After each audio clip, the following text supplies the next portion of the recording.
isolation. Huge swathes of the interior are uninhabitable. But in an unforgiving landscape, Icelanders have learned to survive.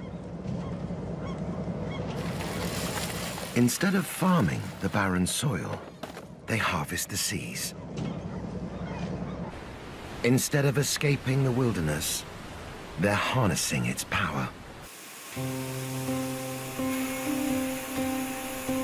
For centuries, Iceland's physical isolation has shaped and protected its people.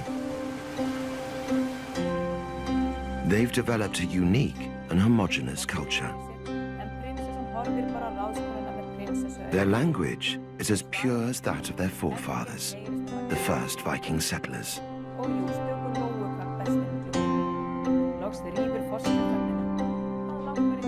But Iceland's remoteness is no longer a barrier.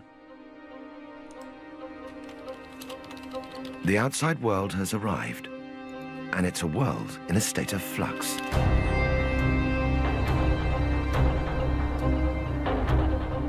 Economies are changing. Climates are warming.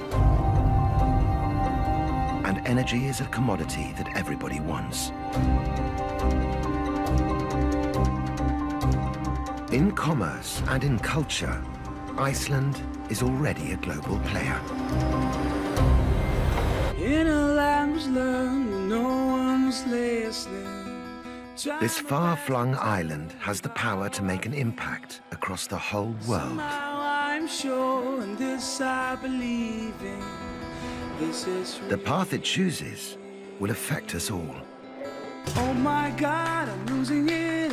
Tradition or progress. My senses tingle, I can hardly breathe. Nature or industry. The old ways or the new.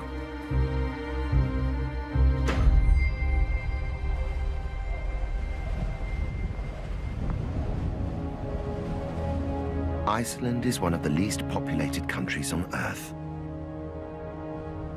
and one of the wildest.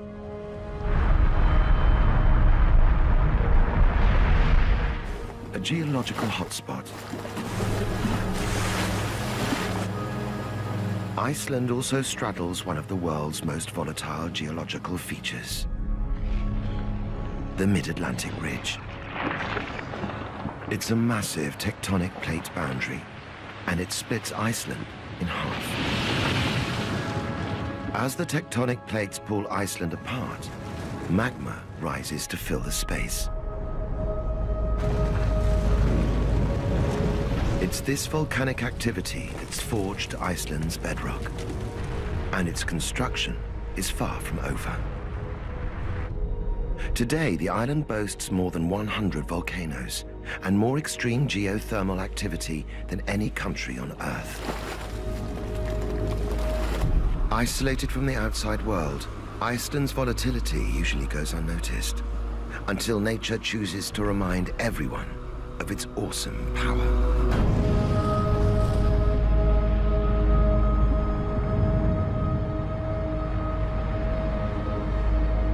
In April 2010, Iceland's Eyjafjallajökull volcano erupted, bringing Europe to a standstill.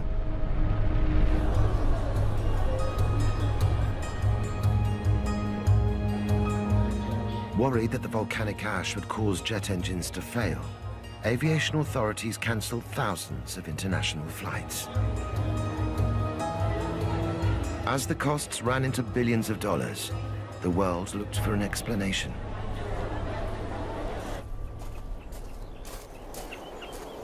The eruption that took place here wasn't big, but it was serious, because it produced so much ash.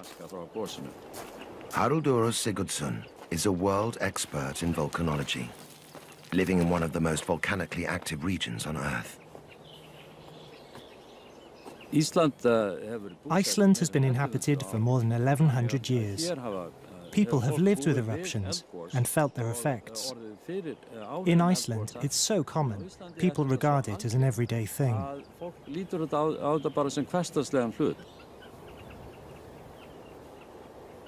Even by Icelandic standards, This eruption was extraordinary. The ash creates new soil, like this layer here. It was because the ash was so fine that it spread out so far across the Atlantic. Due to the combination of steam, explosions in the glacier, and gas in the magma, the ash was much finer. That's why this eruption created so many problems. But the effects of this eruption pale in comparison to a cataclysmic explosion that happened here some 200 years ago.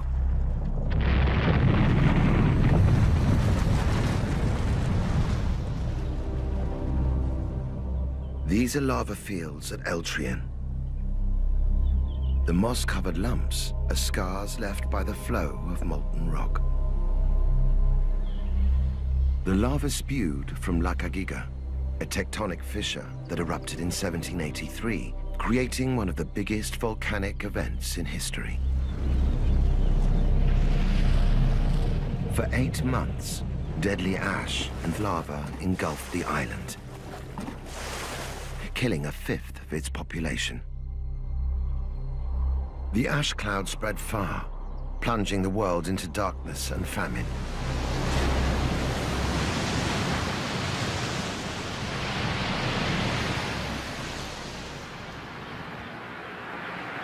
Icelanders still live under constant threat of more deadly eruptions. At least these days, they're better prepared. All movements within the island's volcanoes are monitored. At the first sign of unusual activity, residents are contacted by phone and evacuated to a safe location. No one was killed during Eyjafjallajökull's recent eruptions.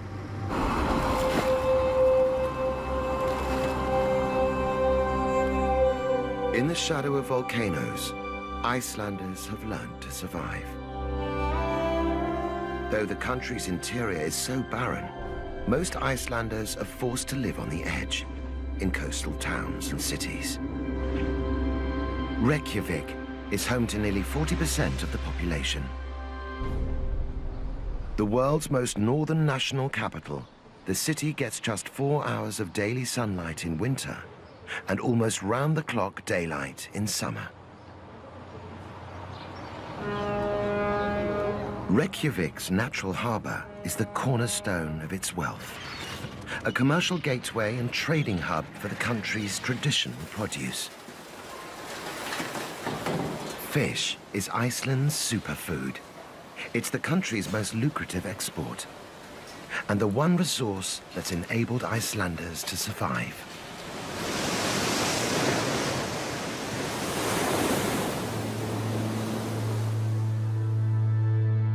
Over 1,000 years ago, when the Viking settlers first landed on Iceland's shores, the forbidding landscape loomed large. Long, dark winters and poor quality soil made it impossible to farm the land. But nourished by the warm Gulf Stream, the fertile waters surrounding Iceland offered a lifeline. The early islanders came to depend on fish to sustain them. They still do. Today, less than 1% of the entire island is cultivated for crops. Fishing is still a major source of income and a way of life. Fly fishing is Christian Davidsson's favorite pastime, but he spent his working life in commercial fishing. Born in a small town north of Reykjavik, he learnt his trade from his father. Christian remembers anxiously waiting at home with his mum and siblings whilst his dad was away for months, trawling the seas. It can't have been easy having 5 children in bed and a husband out at sea in all weather and not to know when he was coming back or if he was coming back. It didn't stop Christian wanting to follow in his father's footsteps. I'm trained in fish. I went to maritime college. I did my degree in fishing studies. I've spent my whole working life in fisheries in some way. It was a dangerous choice of career. Because although the North Atlantic waters that surround Iceland are plentiful, they're also wild. Turbulent weather systems collide off the island's coast, causing vicious storms and dangerous swirls.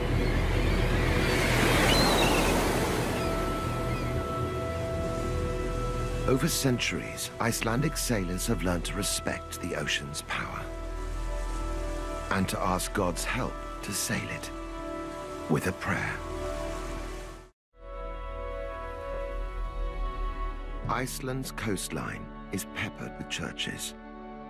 Their altars are the last place a sailor would visit before going to sea, and the first place he would visit on his return. Drottinn minn og Guð minn, þegar ég nú ræð til fiskveiða og finn vanmátt minn og veikleika bátsins gegn huldum kröftum lofts og lagar. But prayers offered no guarantees. So many sailors' graves testify to the Atlantic's brutal force. The sea gives and the sea takes away, as we say in Iceland. Christian joined the fishing industry at a time when cod was king.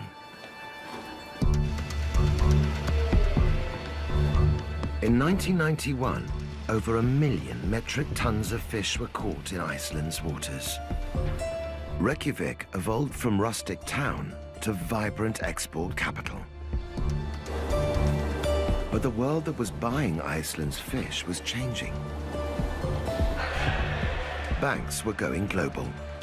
Technology encouraged the free flow of money between nations. Realizing credit was becoming the new king, Christian became a fisheries expert in the bank's seafood division. Like many bankers, he got rich. We all started taking more holidays abroad, and the bottles in my London wine cellar increased considerably. The economy boomed. Icelanders tasted the good life and became one of the richest nations in the world for a while. Even fishermen benefited from the credit free-for-all. Banks encouraged them to take out loans secured against their personal fish quotas. Fortunes were borrowed on the promise of fish that hadn't yet been caught. Iceland was hooked on credit. But in 2008, the world economy started to wobble. Stock markets plummeted. Iceland's credit tower collapsed. Almost overnight, it was as if we were in the middle of a cloud of ash. The banks had mortgaged Iceland to the hilt. They'd borrowed 6 times the value of the country's gross domestic product, forcing the government into a bailout. For Christian, the news came on the eve of a big corporate presentation. A week later, the whole banking system in Iceland collapsed, and I was out of a job.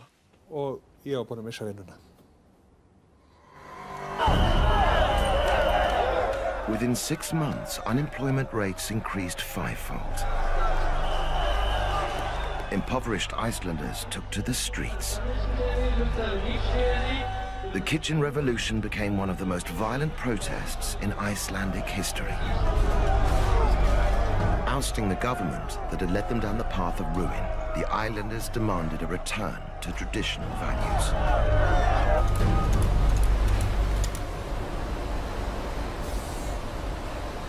Fishing has once again become Iceland's economic lifeline. Real profits from real catches are being used to pay off Iceland's debts.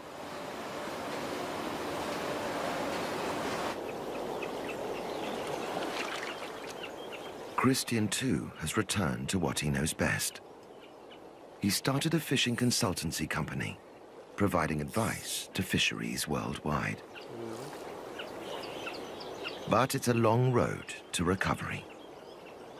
The debts we are now responsible for are so big we can't understand the numbers. What kind of future is there for my children?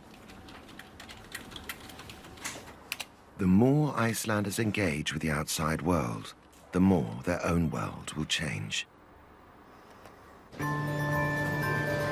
Before the crash, Iceland was at the center of a prosperous global community.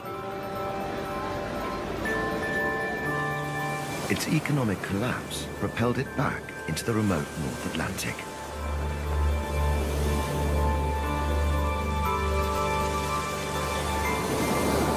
Luckily, Icelanders have an aptitude for survival.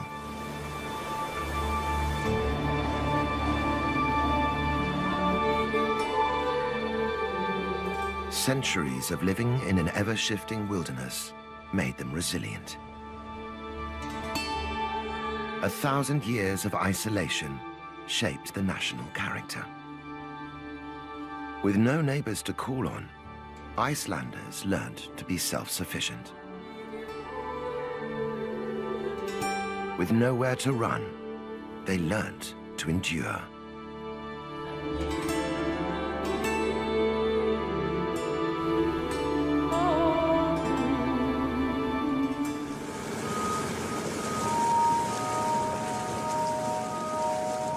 Iceland's wilderness is changing on a scale the islanders have never seen before. And in ways that are almost impossible to predict.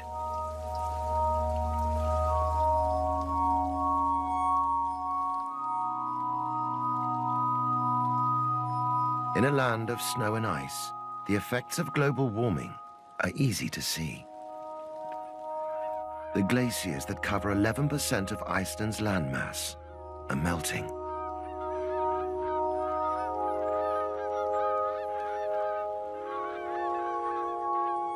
Vatnajökull is Europe's largest ice cap. 800 meters deep, it covers more than 8,000 square kilometers. But it's shrinking at an alarming rate. 100 years ago, there was no lagoon here, just a sheet of ice 30 meters deep. But as Vatnajökull and his outlet glaciers shrink, this lake is filling up, fast. A century ago, the glacial tongue reached out to sea. Now, it's retreated by 2 kilometers. The lagoon left by the shrinking ice has an unearthly beauty.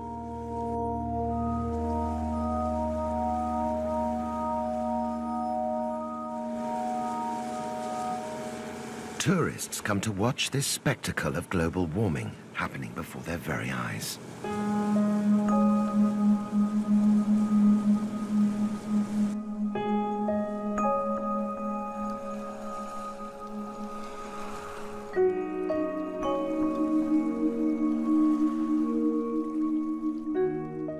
But the beauty hides a destructive force. As it extends seawards, this lagoon is threatening to wash away Iceland's main coastal highway. It's a story that's being repeated all over the island. Meltwater and glacial debris are reshaping the landscape. Experts predict that in just a few hundred years, Iceland may have lost all its glaciers. Their retreat will leave behind a very different landscape and climate. What used to fall as snow will fall as rain. The barren earth will become more arable.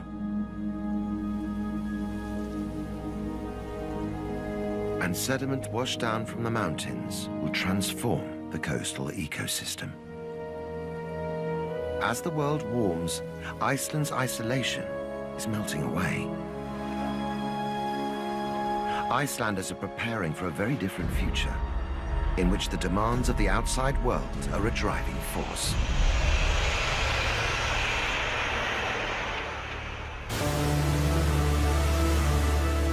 Many believe it's natural energy that will propel Iceland forward. The landscape is alive with it. It cuts across the earth. It seeps from the ground. Icelanders are world leaders in harnessing its potential.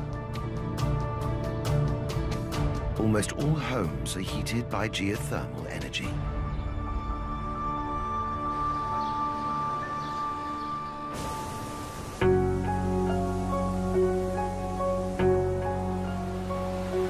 But it's glacial rivers that are powering commercial growth.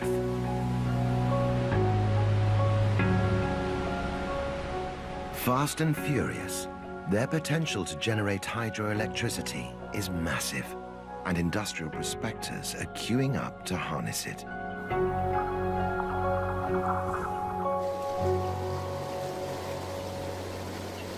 In 2003, aluminium manufacturer Alcoa chose the remote coastal town of Reyðarfjörður as a location for a massive smelting factory. This is one of the biggest industrial developments in Iceland's history. At temperatures of 950 degrees Celsius, liquid aluminium is smelted using high-intensity electrical currents. This process requires huge amounts of energy, and it's hydropower that supplies it, 24 hours a day, 7 days a week. In the aluminium plant, they have to keep going round the clock. Hansína Óladóttir works in the pot room, where the liquid aluminium is extracted from the powder ore. It's tough manual work, but women make up almost a quarter of Fjarðaál's total employees. The factory draws its entire 2,000-strong workforce from the local area.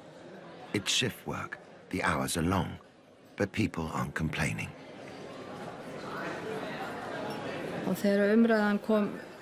When people first started talking about building the aluminium plant, we took it as a cause for celebration because employment was falling, job opportunities were drying up, people were moving away.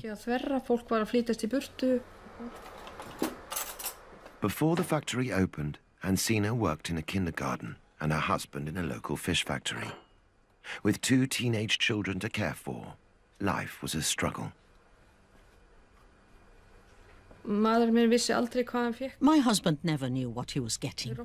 His pay was up and down. If trawler catches were poor, there wasn't much fish for processing. So there was sometimes no work in the freezer plants for days on end. Today, her husband, son and daughter all work at the aluminium plant. It has replaced fishing as the main source of income for the community. Producing 940 metric tons of aluminium a day, it also generates huge revenue for the national economy. Iceland has no natural deposits of aluminium ore. The raw material has to be transported thousands of miles to the factory. Electricity here is so cheap, it more than makes up for the expense of shipping. But there is a cost, and it's Iceland's wilderness that's paying the price. Some 50 kilometers east of the smelting plant lies a subterranean powerhouse. 75 kilometers of tunnels direct tons of water per second through gigantic turbines. 2 glacial rivers have been dammed and channeled to flow through this energy labyrinth. And the hydropower they create all goes to power the smelters. It's a massive engineering operation. And above ground, the scars run deep.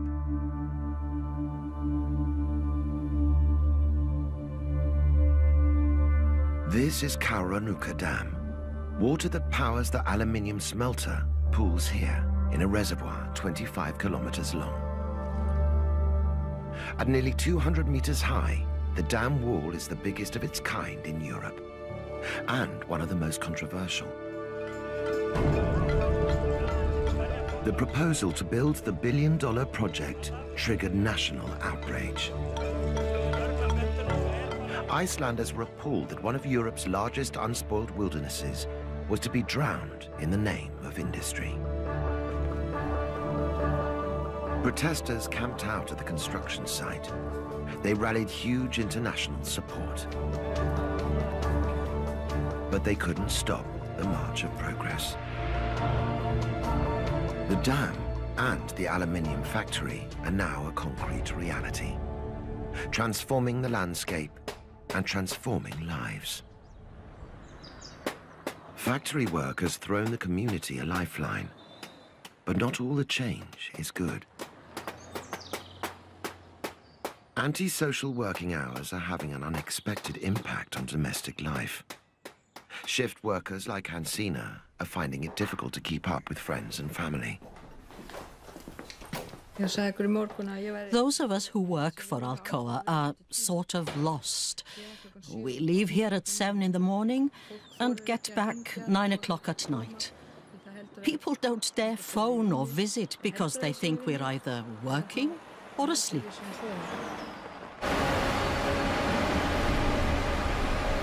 To make sure they stay in touch, Hansina gives out copies of her work timetable to friends.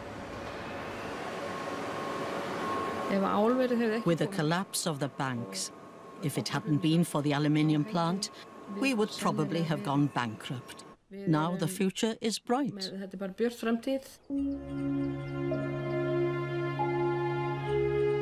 Today, Iceland is attempting a historic balancing act between people and nature, ecology and economy. Building this aluminium factory has set an important precedent for progress. And there's a good argument for building even more smelters as global warming takes effect.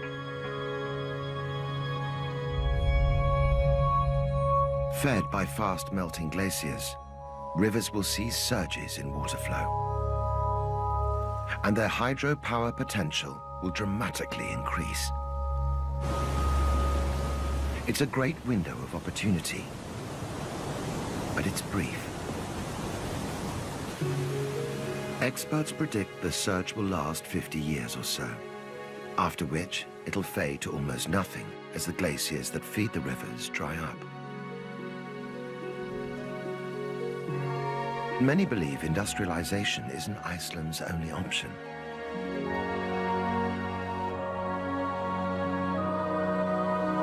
This is one of the world's most pristine environments.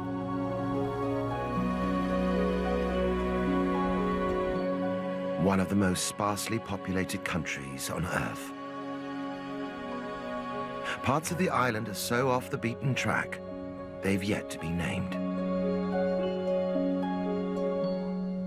But the forbidding terrain that's kept humans at bay for so long is now drawing them in.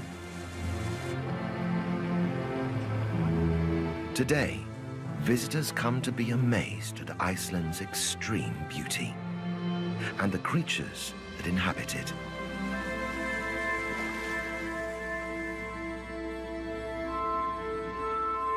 On the northeast coast of Iceland, Húsavík is a town that's used to travelers. It was one of the first places settled by seafaring Vikings. For centuries, people here scraped a living from fishing. Long winters brought hard times, so the bigger the catch, the better.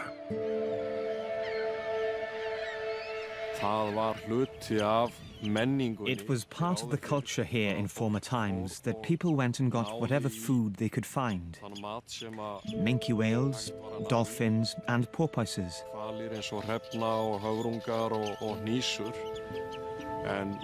Things are different today. It's not in our interest to hunt whales.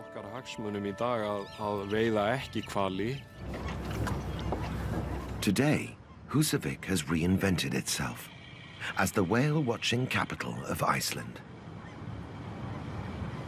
One man who's tapped into the new tourist market is Stefán Gudmundsson.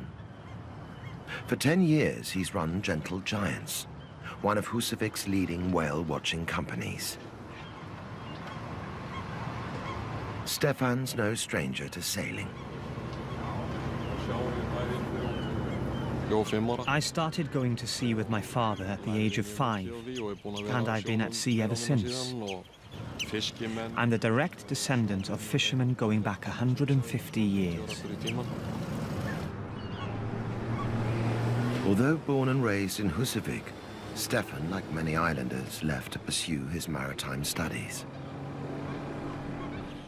For years, he captained at sea, but always missed home.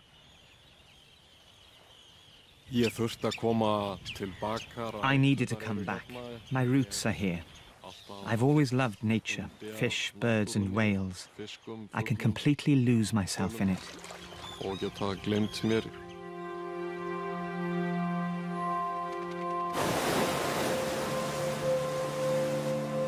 Stefán realized that the natural beauty of his hometown and its wildlife was a great lure for visitors. I've always been attracted to the idea of working in tourism.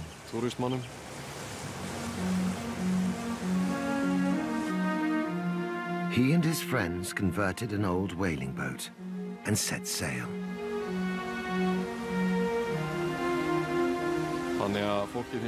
Today, people see it as newsworthy that we are shooting with cameras instead of guns.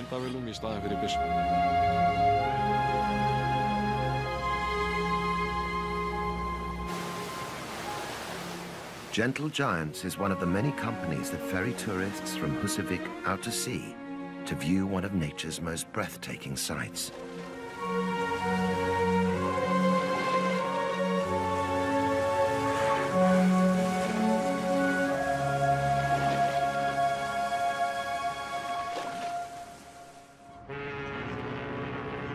But the tide is turning on Iceland's ocean mammals. Breaking an international ban, the government recently sanctioned the return of whaling to Iceland's waters. Commercial whaling ships, moored up, are being given a new lease of life.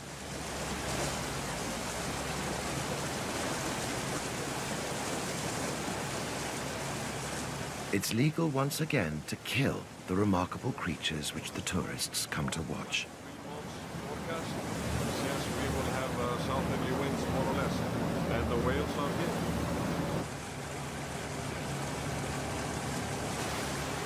The decision to sanction whaling has been a controversial one.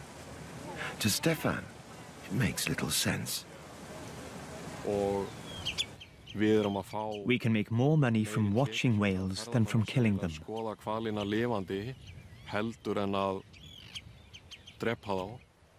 Commercial hunts would generate just a fifth of the income of whale watching. But many Icelanders fiercely defend their right to hunt. It's an age-old tradition they believe should be upheld, despite international protest.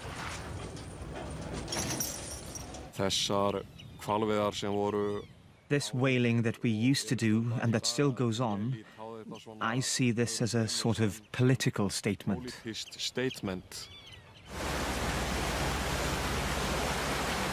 The paradox of whale watching alongside whale hunting poses a dilemma for some tourists.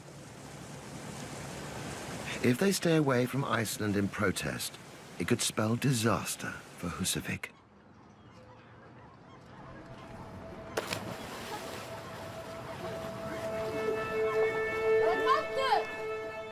Ecotourism is one of the fastest growing industries in Iceland. But the money-making season is short. With hardly any daily sunlight, tourists stay away in winter, and places like Husavik become ghost towns. To make ends meet, many locals are leaving for the city, where job prospects are better. It's a pattern being repeated all over the island. The population of Reykjavik has more than doubled in the last 50 years. If this exodus continues, towns like Husavik will simply fall off the map. The debate about Husavik's future sums up the crossroads Iceland is at. Icelanders must choose between an old and new way of life. It's the old ways that have seen them survive in one of the most volatile environments on Earth.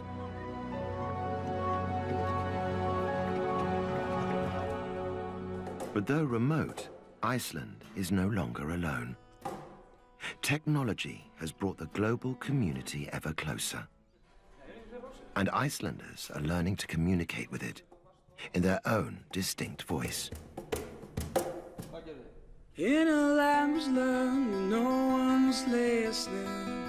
Try my best to tell you how I feel. Somehow I'm sure, and this I believe in, this is real. From my heart I sing to you and Dicta are an indie rock band in a thriving music scene. With a best-selling album and several Icelandic #1s to their name, Dicta are the sound of young Icelandic culture. Contemporary, confident, in tune with the world. stop me from flying. I leave no footprints in your eyes. Friends from childhood, Dicta got together in school. At the time, there were plenty of Icelandic artists making it big internationally.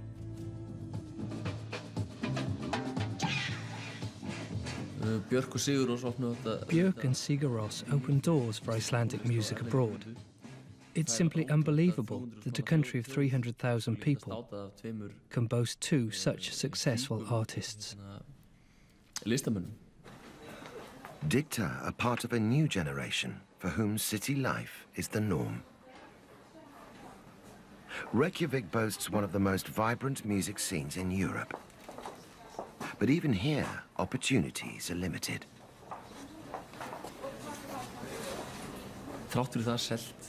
Even though we've sold a fair number of records, a gold disc for our most recent release, that isn't enough.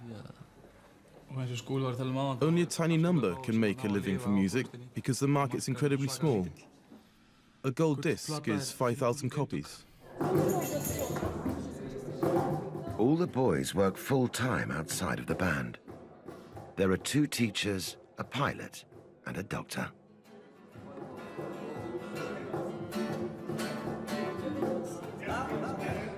If Dicta want to give up their day jobs, they must appeal to a wider audience.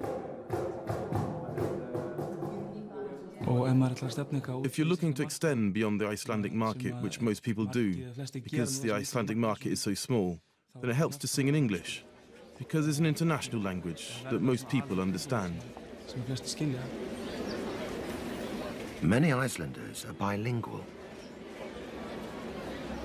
English is the unofficial language of business here, but Icelandic has always been the language of the arts. Singing in English is a break with tradition and a response to a very new need to engage with the outside world. Oh my God, I'm losing it. I'm finally going out of it. My senses tingle, I can hardly breathe. Oh my God, I'm losing it. I'm finally going out of it. I feel my... The media may be English, but the message speaks of Iceland. Thank you. Thank you for the world, the world, the world.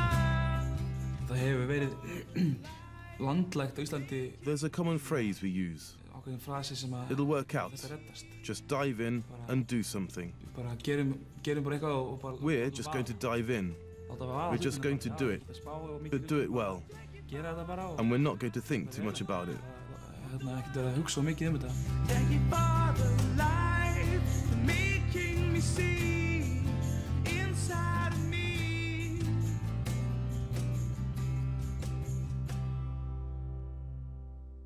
Dicta's confidence is typical